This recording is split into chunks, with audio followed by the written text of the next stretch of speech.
কেতিয়াও বাৰু এনেকুৱা হৈছে নি যে আপুনি বহু পৰিমাণে যিকোনো এটা কামত আপুনি চেষ্টা কৰিছে, কিন্তু আপুনি বহুদিন চেষ্টা কৰি সেই কামটোত আপুনি সফল হ'ব পৰা নাই, আৰু তেতিয়া মনটো আপোনাৰ হতাশ হৈ সেই কামটো লাহে লাহে আপুনি এৰি দিব বিচাৰিছে।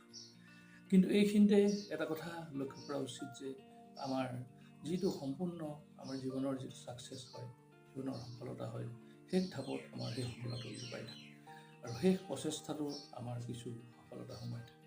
সেয়েহে আমি নিজকে সুধি চোৱা উচিত যে সেই কামটোত আমি কিমান শতাংশ আমি দিছোঁ। অৰ্থাৎ যদি আমি তাত 100% দিছোঁ, তেতিয়াহ'লে নিশ্চয় তাত ৰিজাল্টটো পোৱাটো নিশ্চয় স্বাভাৱিক।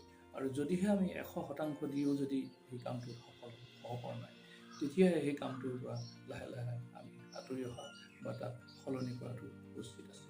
কিন্তু তাৰ আগতে নিজক কিন্তু এটা কথা আমি নিশ্চয়কৈ সুধি চাব লাগিব যে আমি সেই কামটো কিমান আমি নিজকে দিব পাৰিছোঁ।